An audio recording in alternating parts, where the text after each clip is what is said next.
Se você olha para sua banda e não vê um conjunto, se olha para sua banda e não vê como um todo, fica nesse vídeo que você vai sair daqui entendendo como resolver isso. Eu sou Juan Costa, especialista em performance musical. Por um período de mais ou menos 4 anos ao longo da minha carreira, eu fui diretor musical de um único lugar, que era um único lugar, um único palco com várias pessoas diferentes. Toda semana eram pessoas diferentes. Nesse meio tempo eu pude enxergar o medo das pessoas, o egoísmo das pessoas e outras coisas mais.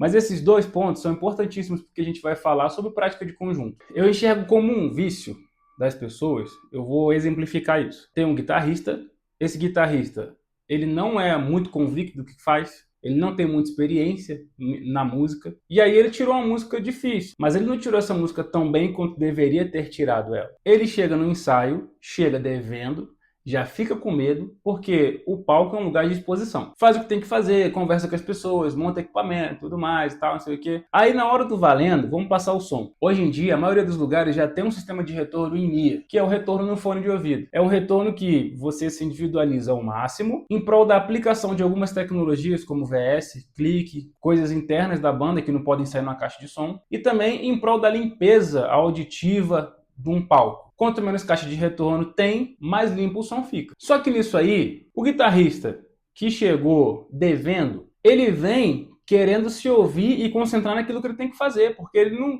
tá desenrolado. Então ele vai lá, ele pega todo o resto da banda e abaixa a banda pra caramba e deixa a guitarra dele completamente em evidência, altíssimo no retorno. Porque ele precisa se ouvir, porque ele não tá convicto de tocar, porque ele não se garante, ele não tá se garantindo no repertório. Então ele precisa se ouvir muito. Nisso de se ouvir muito, o que acontece? Ele ouve pouco os outros. E ele se concentra no dele porque ele tá preocupado. Então a gente vai tocar uma música, vai tocar Parabéns Pra Você.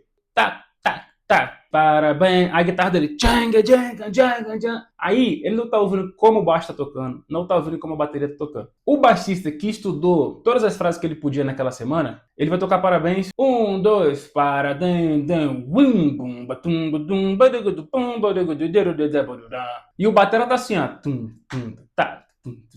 Tá. E aí os dois estão cada um para um lado. Então a gente já tem aqui o exemplo do guitarrista que não tirou a música, do baixista goteirão, que quer tocar todas as notas do mundo, e o batera que tá na boa só querendo fazer o groove dele. Na hora que toca esse Parabéns, é um Deus nos acuda. Porque o guitarrista não tá ouvindo o resto da banda, tá tocando, tá errando a harmonia, o baixista tá no tom, ele tá no GR, o baixista tá lá goteirando enquanto o batera tá aqui, aí a pessoa que tá cantando e tá olhando pra trás assim, tipo, mano, o que que tá acontecendo? Que parada é essa?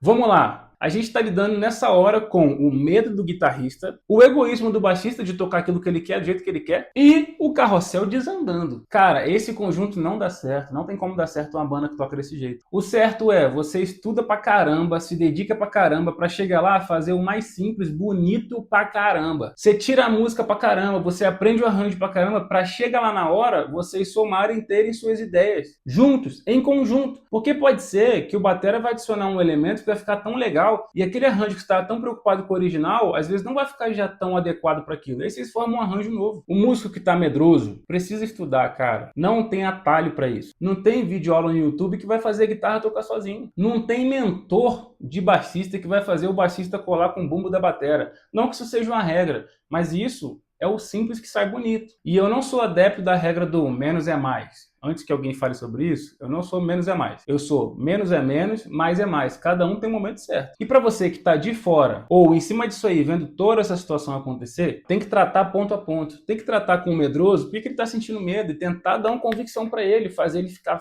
firme, fazer ele acreditar que vai dar certo. Tem que chegar em quem está passando dos limites e falar, filho meu, volta pra cá, vem, vem. Teu canto é aqui, fica aqui. Olha só no conjunto o que tem que ser feito. Então, por muito tempo, toda semana eu ficava tendo esses mesmos conflitos. E esses conflitos também acontecem com quem tá cantando, acontece pra caramba. Tem alguém que não tá com segurança de fazer um solo vocal. E aí, se o baixista inverteu o acorde, cagou a vida da pessoa, porque aquela pessoa precisa que tudo esteja controlado para ela conseguir executar aquilo, porque ela não está se garantindo. Cabe ao mais experiente, ao mais tranquilo, ao mais calmo, conseguir resolver e orientar as pessoas, com muita paciência e amor, isso é possível de acontecer. E se você ficou com alguma curiosidade ou dúvida sobre esse tema e quer falar comigo, me manda uma mensagenzinha que eu vou ter o maior prazer de responder. Se você curtiu, deixa o like aqui e compartilha com a galera que precisa ouvir isso. É nóis!